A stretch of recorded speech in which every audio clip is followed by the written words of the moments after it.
Hello students, hope you are doing good, and today in this lecture we will discuss about the attributes of accounting information and the rules of accounting information.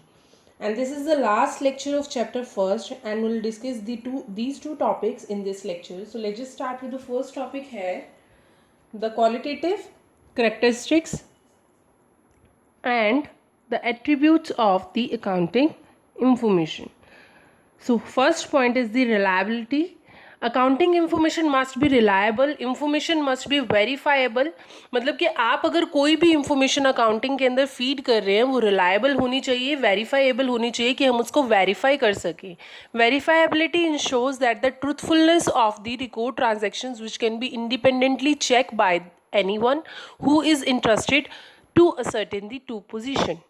अब क्या है कि यहाँ पर आपकी जो information जो आप अपने अकाउंटिंग बुक्स के अंदर फीड कर रहे हैं वो इन्फॉर्मेशन आपकी क्या होनी चाहिए, बिल्कुल ट्रू होनी चाहिए, बिल्कुल ट्रुथफुल होनी चाहिए, ताकि कल को अगर कोई भी ऐसा पर्सन जो कि उस मतलब कि अकाउंट आपकी बिजनेस के अंदर आपकी फर्म के अंदर क्या है इंटरेस्टेड है, तो उसको पूरी की पूरी इन्फॉर्मेशन जो है वो क्या होनी चाहिए, पूरी प्रॉपर इन्फॉर्मेशन जाननी चाहिए, ट्रुथफुल इन्फॉर्मेशन जाननी चाहिए, कोई भी फेक इन्फॉर्मेशन उस तक नहीं पहुँचनी चाहिए. अब कुछ ऐसे रिकॉर्ड्स हैं जो कि क्या है रिलायबल हैं और कुछ ऐसे रिकॉर्ड हैं जो रिलायबल नहीं है. कैसे?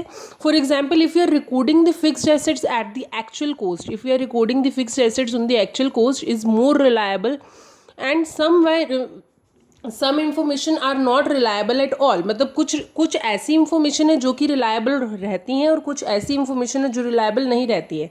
जैसे कि अब in case of the depreciation on the fixed assets के ऊपर जो डेप्रिसिएशन आप लगाते हो वो क्या हो जाता है, नॉन वेरीफाइबल हो जाता है, क्योंकि उसके जो मेथड्स हैं उसके अंदर हम क्या करते हैं धीरे धीरे कभी कभी चेंज कर देते हैं और हमें ये नहीं पता होता कि हमारा जो डेप्रिसिएशन है हमारे फिक्स्ड एसेट्स के ऊपर वो कितने साल तक चलेगा. हम सिर्फ एक एस्टिमेशन लगाते हैं कि इसकी जो एस्टिमेटेड लाइफ है फिक्स्ड एसेट की वो 10 साल की है, 5 साल की है, तो वो हमारे एस्टिमेशन के ऊपर बेस्ड होता है. वो मतलब कि रियल लाइफ मतलब रियल वैल्यू के ऊपर बेस्ड नहीं होता, वो एस्टिमेशन के ऊपर बेस्ड होता है.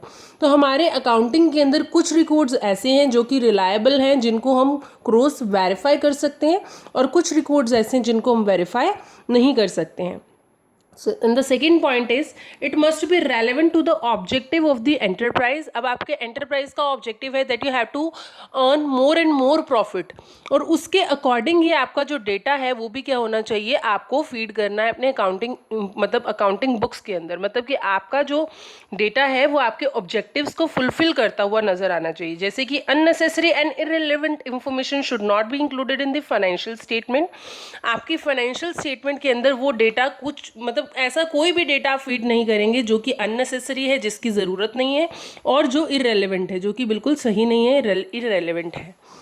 It must help the management and the investors, creditors and the other users to take the decisions. मतलब कि आपकी अकाउंटिंग इंफॉर्मेशन की हेल्प से ही जो आपकी थर्ड पार्टीज़ हैं जो कि आपके बिजनेस के अंदर इंटरेस्टेड है वो क्या करती हैं, डिसीजन बनाती हैं, डिसीजन लेती हैं.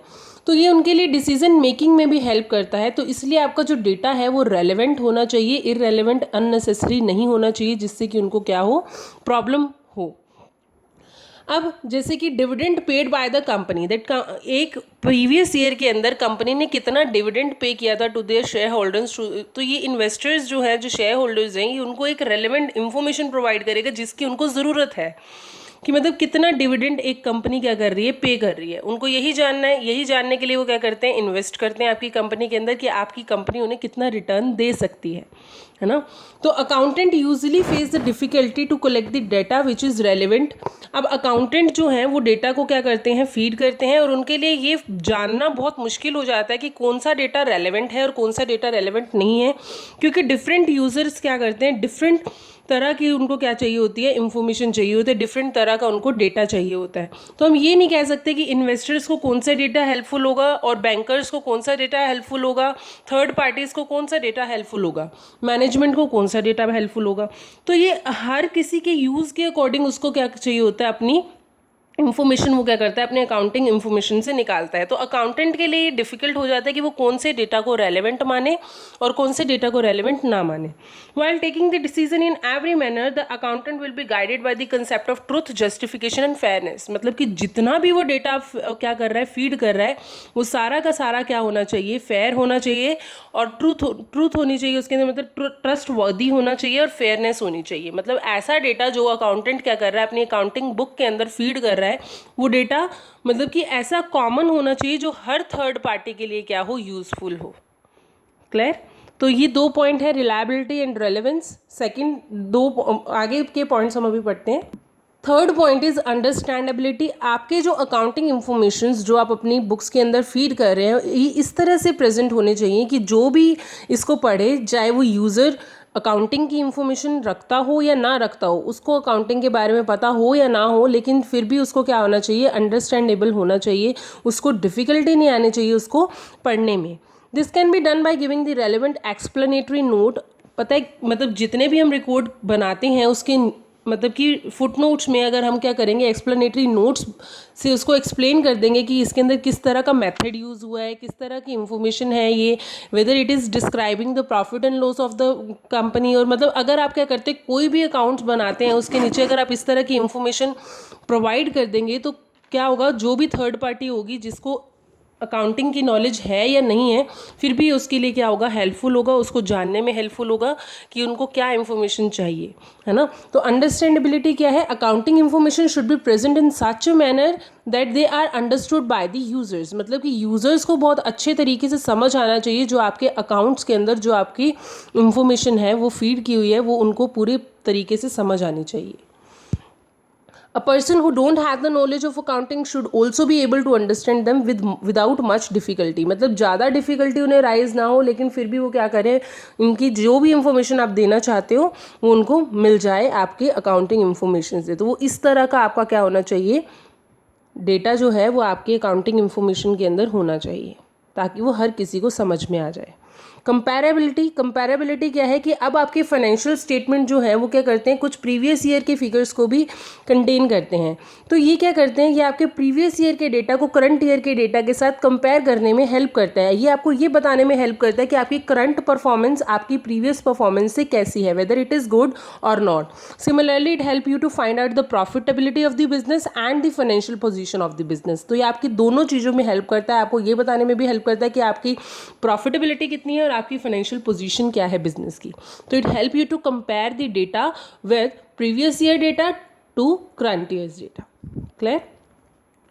Faithful presentation, financial statement are required to show a true and fair view of the profitability, financial position and the cash flow of an enterprises. अब आपके फाइनेंशियल स्टेटमेंट जो हैं वो आपको क्या बताते हैं, आपकी ट्रू एंड फेयर पोजीशन बताते हैं आपकी कंपनी की, कि आपकी कंपनी के अंदर कितनी प्रॉफिटेबिलिटी है, आपकी कितना प्रॉफिट अर्न कर रही है आपका एंटरप्राइजेज, कितना आपकी फाइनेंशियल पोजीशन अच्छी है, आपका कैश फ्लो कैसा है, कैश ज़्यादा फ्लो हो रहा है, मतलब आउटफ्लो ज़्यादा हो रहा है या इनफ्लो ज़्यादा हो रहा है। तो ये सब कुछ जानने के लिए आपको क्या करते हैं, फाइनेंशियल स्टेटमेंट्स आपको हेल्प करते हैं। Application of the appropriate accounting standards, अगर आप अपने अकाउंटिंग स्टैंडर्ड्स को अच्छी तरह से फॉलो कर रहे हैं और उसी के अकॉर्डिंग ही अपनी सारी फाइनेंशियल इंफॉर्मेशन को फीड कर रहे हैं अपनी बुक्स के अंदर, तो it will be easy for you to view the present the financial statement in the fair view and the truthful manner to the interested parties. तो ये आपको हेल्प करता है फेथफुल और फेयर प्रेजेंटेशन देने का आपकी बिजनेस की।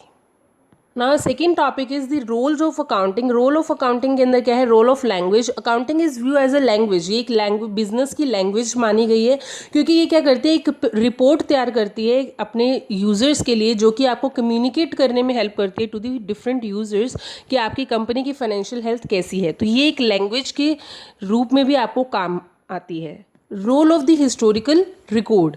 Accounting is viewed as a chronological record of all the financial transactions in the books of accounts. आप अकाउंटिंग की बुक्स के अंदर क्या करते हैं, सारी की सारी इंफॉर्मेशन फीड करते हैं, whether it is related to the previous year, whether it is related to the current year. तो आप इन सभी इंफॉर्मेशन को अपने अकाउंटिंग बुक्स के अंदर क्या करके रखते हैं, फीड करके रखते हैं। तो ये एक हिस्टोरिकल रिकॉर्ड का भी एक रोल माना गया है कि मतलब इसके अंदर कि ये हिस्टोरिकल रिकॉर्ड भी रखती है क्या, accounts. Role of determining the net profit, ये आपको नेट प्रॉफिट डिटरमाइन करने में भी हेल्प करती है कि whether the business is earning the profit और facing the loss. Role of determining the financial position, it help you to determine the position of the firm, whether the firm is facing the loss or whether the firm is earning the profit, whether the firm is in the healthy position, whether the firm is in the healthy unhealthy position. If it is earning more and more profit, the financial soundness of the firm is healthy. If it is facing the loss, then it is in the unhealthy position. So it help you to determine the financial position of the business also. Role of information system. Role of information system means accounting is regarded as an information system because it provide all the information related to the accounts to the interested parties. ये interested parties को जो भी information उन्हें चाहिए होती है, ये उन्हें वो बताने में help करता है, whether it is related to the dividend, कि कितना डिविडेंड कंपनी मतलब दे रही है अपने इन्वेस्टर्स को, whether it is related to the profit, whether it is related to the loss, ये आपको सब कुछ वो जानने में हेल्प करती है, फाइनेंशियल पोजीशन को जानने में हेल्प करती है. तो ये आपको एक इंफॉर्मेशन सिस्टम का काम करती है ये. तो it act as a information system also. Role of service provider, it is regarding the services activity because it provides the quantitative financial information which is helpful to the users in a different way. मतलब कि एक service के काम, service में भी आपको help करती है बिकॉज ये जितनी भी क्वांटिटेटिव फाइनेंशियल इंफॉर्मेशन है आपके अकाउंट से रिलेटेड, क्योंकि आप हर एक ट्रांजेक्शन को, एक छोटी छोटी ट्रांजेक्शन को आप क्या करते हैं अपने बुक्स के अंदर रिकॉर्ड करते हैं, तो ये आपको क्या करती है फाइनेंशियल इंफॉर्मेशन देती है, जितनी भी क्वांटिटेटिव फाइनेंशियल इंफॉर्मेशन है, तो which is helpful for the user in different way. जो हर एक यूज़र्स के लिए, whether they are the investors, bankers, वो कोई भी है, उनको क्या करती है एक डिफरेंट वे में एक इंफॉर्मेशन प्रोवाइड करती है जो कि उनको यूजफुल है. That's it. यहाँ पर हमारा चैप्टर फर्स्ट कंप्लीट होता है. Please try to solve more and more questions related to this chapter and try to learn these topics by heart. It will be very useful for you in the further studies. Thank you so much.